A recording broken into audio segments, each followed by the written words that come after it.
Good afternoon, I am Precious Mzea Sakaleji. Welcome to Camnet TV Midday News. The headlines.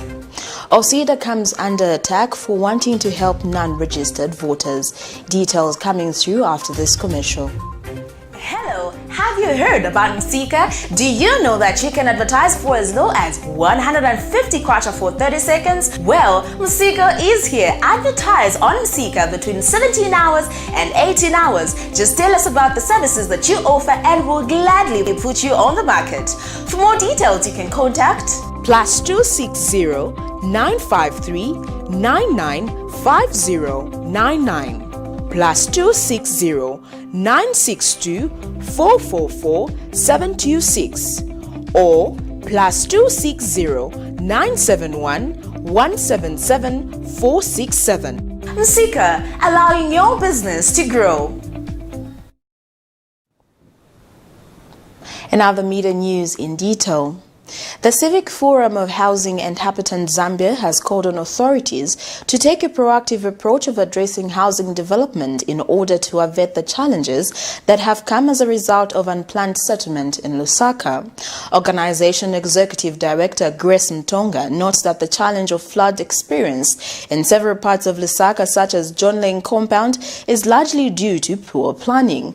Mrs. Mtonga notes that some houses have been constructed in water recharge zones, while others are in the path of drainage network, thus leading to floods. She has since called on the Ministry of Water, Sanitation and Environmental Protection, Ministry of Housing and Infrastructure Development, the Water Resources Management Authority and Lusaka City Council to actualize the slums upgrading project in order to bring sanity in affected communities.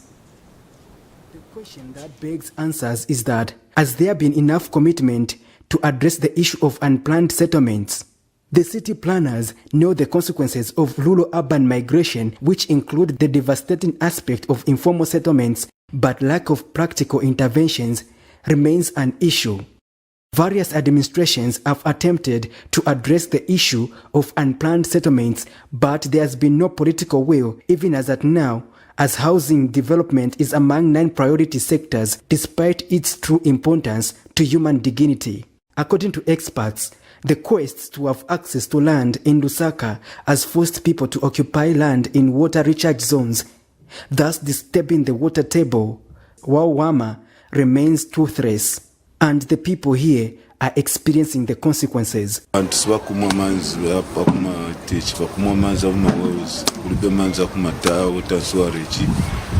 Then cholera, disease, vantu kuenda kuma toilet, you can see the toilet. Ero ma toilet yaso. Ero vana vangono kuenda kuma toilet vakagora mumanzi akufa. Even the current Lusaka mayor Mau Sampa is aware of this issue, but to think that it can be addressed before the expiry of his mandate is wishful thinking. My priorities in my last 6 months now are 3. 1, garbage. That's why I'm here, cleaning of the city. How many have 6 months?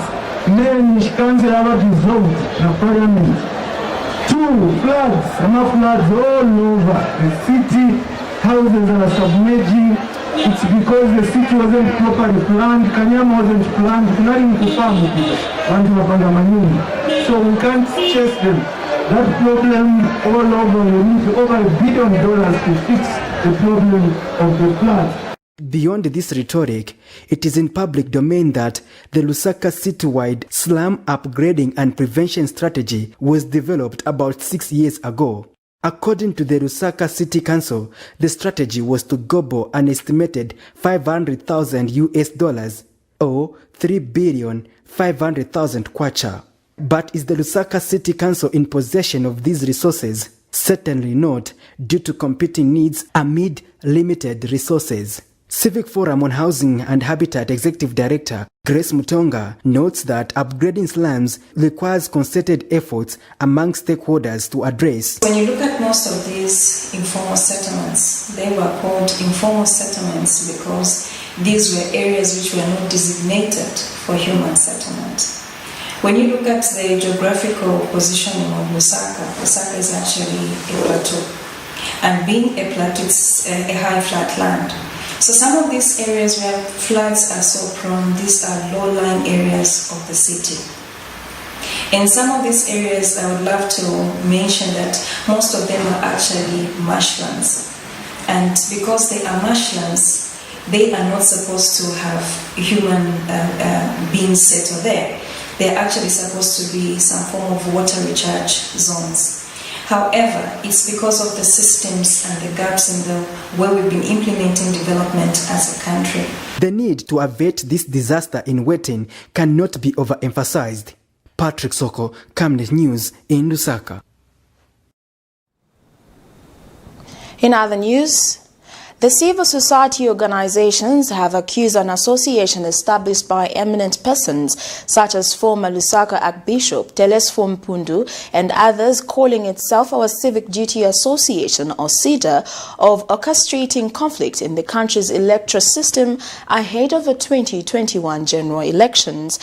Speaking to Camnet TV News in an interview, Zambia Institute of Governance and Civil Liberties Advocacy Platform Chief Executive Officer Francis Chipili's main concern is the decision taken by OCIDA to collect names of all Zambians who did not manage to register as voters so as to see how best they can be assisted by the Electoral Commission of Zambia as being ill-timed.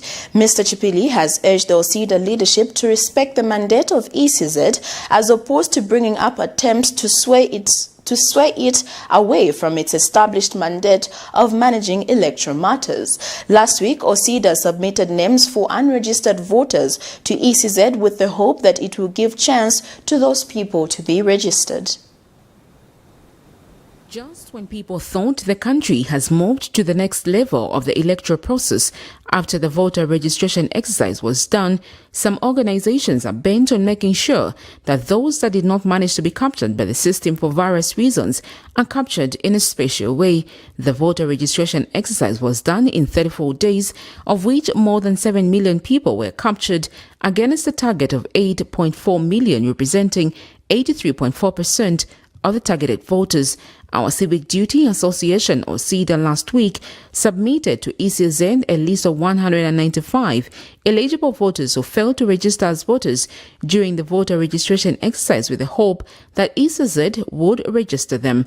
The names were drawn from Lusaka, Ndola, Mongo, Kasama, Chibombo, among other areas. But this development has not sat well with two CSOs among them, Z Club, who feel the decision by OCIDA is a recipe for anarchy. It must come clean and tell the nation what it intends to do with the citizens' personal data that is collecting. It should not ride on the Electoral Commission of Zambia to orchestrate its hidden agenda. We are dismayed at the activities being undertaken by OCIDA. The attempts to draw and or force the Electoral Commission of Zambia register voters outside the registration window which the Commission had provided is absolutely unwelcome interference in the pre-election operation process of the Commission. These well-calculated superstitious schemes by OCIDA are being done to champion selfish agendas to position the country for pre- and post-election conflict arena and as a means to seek OCIDA's third force mission of political power brokerage relevance. OCIDA must understand that the Electoral Commission of Zambia enjoys constitutional legitimacy autonomy. OCIDA must therefore immediately cease its attempt to derail the progress that the Commission has scored in its pre-election cycle.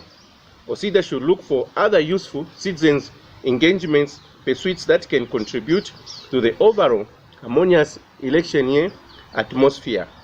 True patriots do not set their governance institution up for intentional conflict. Z Club Chief Executive Officer Francis Chipili says the decision by OCIDA also undermines the authority of ECZ and that of the Republican Constitution. Voter registration and many other activities relating to the electoral process under the Electoral Commission of Zambia are done in accordance with pre-established procedural processes. We find it rather odd that ECZ allegedly received names of people to be registered as submitted by OCIDA, knowing that the official allocated period for registration expired. The Electoral Commission of Zambia is mandated with cardinal roles in the country's democratic process. As independents, civil society, as well as members of the Democrats and Motherland Defenders Coalition, we expect the Electoral Commission of Zambia to follow the calendar they put up whilst ensuring transparency and integrity. Meanwhile, OCIDA has justified their stance. Sharon Kalimbula, Camnet News, Lusaka.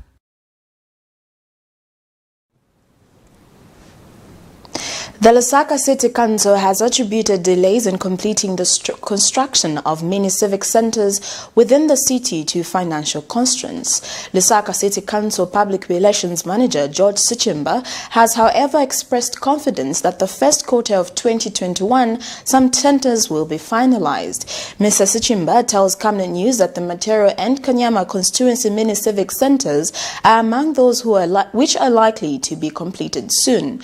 Meanwhile, Mr. Sichimba says areas such as Chawama constituency, construction works have not started as they are still looking for land where the civic center will be constructed.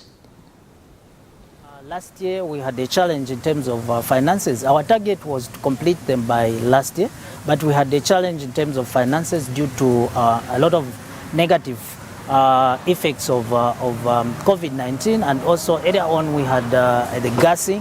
And so we didn't collect as much as we could, and so the projects have lapsed in terms of time, and so they have been extended into this year, 2021. And our target as Lusaka City Council is that by the first quarter of 2021, we should see at least some of these mini civic centers done, so that we can quickly decentralize the services of the council. People stop coming to civic center here, for example, just for a simple thing.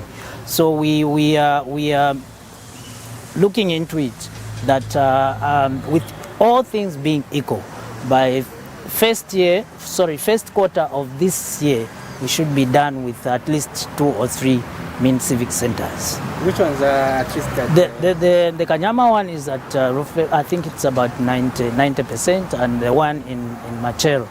So these are coming up nicely, but our plan is that all the 6, mind you, we are not constructing yet in Chawama because we had a challenge of land there. Up to now, we are still looking for land, identify land, and start. So we are in 6 constituencies, and our target is that all the 6 should be done within this year. Well, that news item brings us to the end of Camnet TV Midday News, but before we go, the headline once again. OCIDA comes under attack for wanting to help non-registered voters. Well, that is all. Thank you for joining me. I am Precious Mzea Sakaleji. COVID-19 is real. Remember to mask up, always keep social distancing, wash your hands for at least 20 seconds, and avoid crowded places. Stay safe. Good afternoon.